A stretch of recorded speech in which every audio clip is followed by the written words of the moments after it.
G'day, g'day, how you going? What do you know? Don't strike a light. G'day, g'day, and how you going? Just say g'day, g'day, g'day, and you'll be right. Now we come to the portion of the service before we do our Bible study that we talk about some end times news and trends that are happening around the world as it relates to Bible prophecy. This is recorded after the service. We have a guest speaker today, and we are blessed to have these two different speakers that came in. One's John Mackay, and he's doing this morning service, and he was talking about the false science that's out there, and dealing with the information as it relates to creation versus evolution. And then tonight's service, we have Andy McIntosh, and he's going to talk about the creation and the cross. So it's one of those jam-packed weekends with these guest speakers. I encourage you to look at the videos once they are uploaded.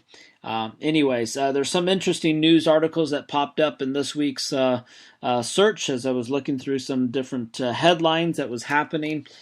The first one I want to draw your attention to, and this was just kind of very bizarre from our perspective, but close to 40 Palestinian schools are named for terrorists. So, and this came out of the Israel National News, where, again, the schools throughout Australia and throughout the U.S. are often named after historical people. Especially in the U.S., there's after usually presidents like Lincoln or Jefferson or Kennedy or Roosevelt and other public historical figures, Martin Luther King. The educational message transmitted is one of patriotism and honor of those who contributed to their country. But in the Palestinian Authority, the situation is somewhat different.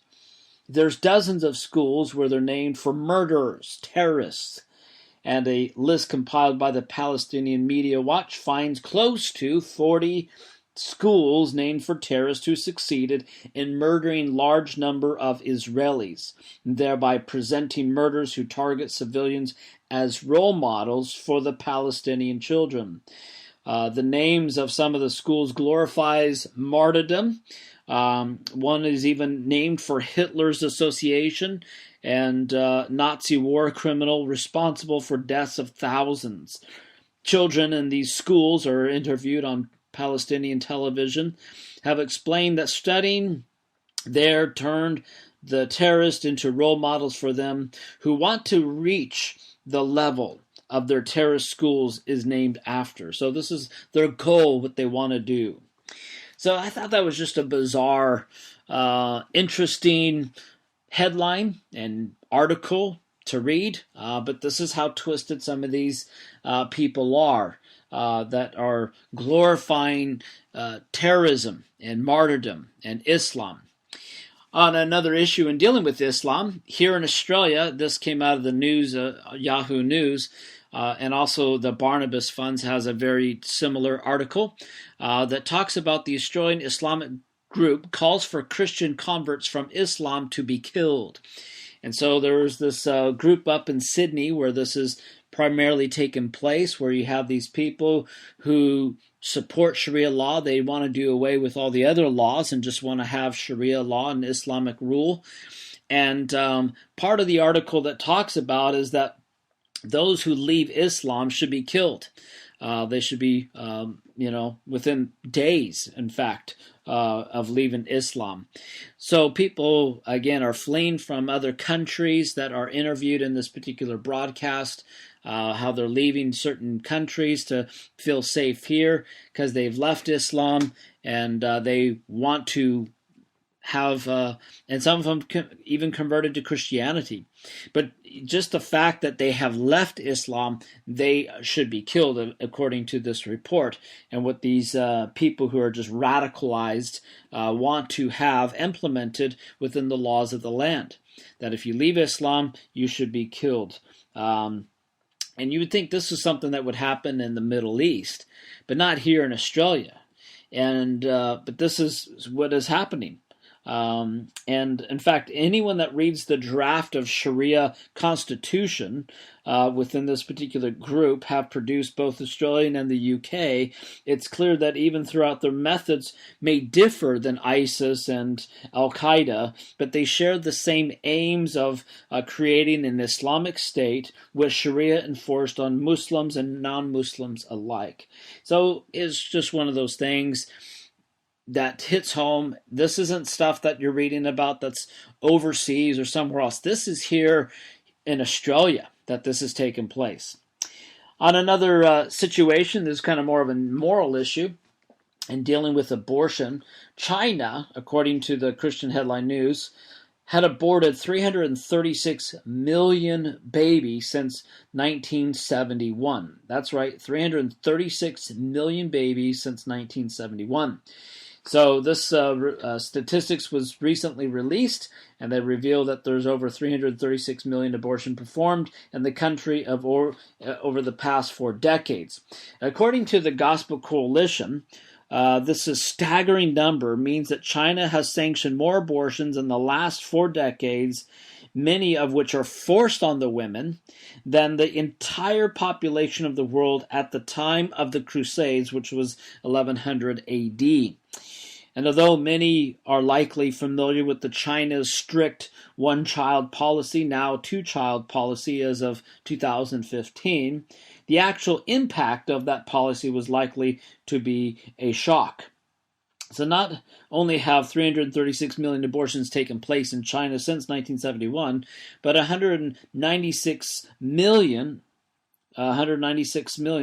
sterilizations were conducted, and 403 million intervened devices were inserted. The Gospel Coalition provides other comparisons with this vast number of abortions in perspective. One of them was that more people are killed in the 10 deadliest wars in human history compared to this. It's also the equal number of the population combined of the U.S. and Australia, and also more than all the children that will be born in the world over the next 10 years. So this is something we need to be praying about for the people of China, and for life to be treated as precious rather than disposable. And that's not just for China, it goes for all parts of the world, especially in Western civilization as well, where people want to get abortions because it's a means of birth control. You were fooling around, you got pregnant, instead of having the baby, you want to abort the baby because you want to get on with your life.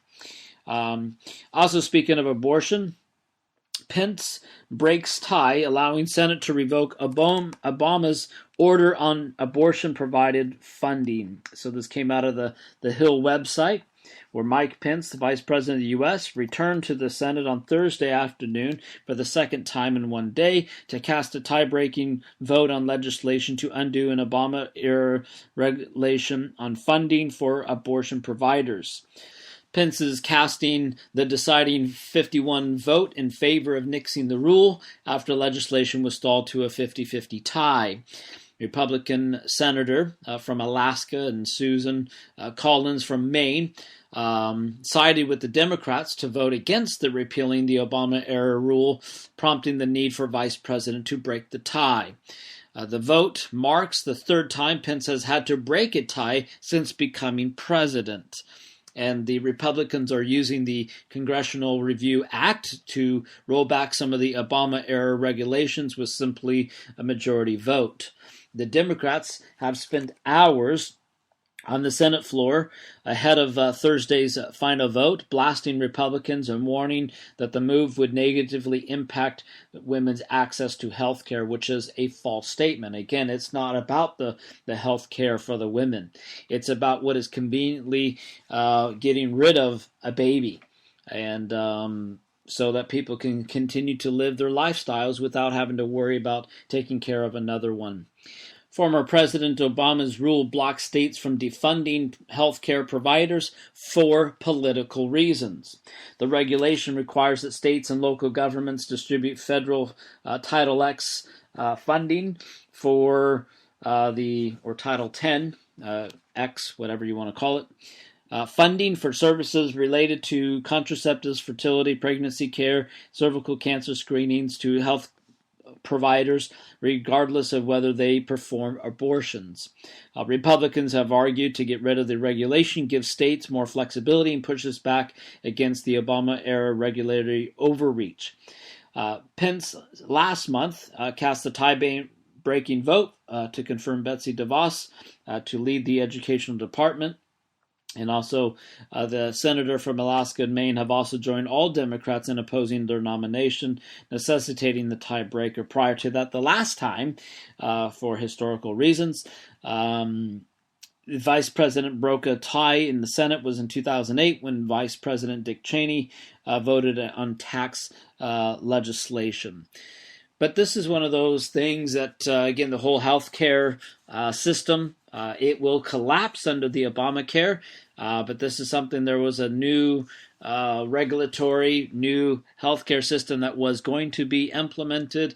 But obviously the Democrats didn't want to jump sides to the Republicans to vote for it.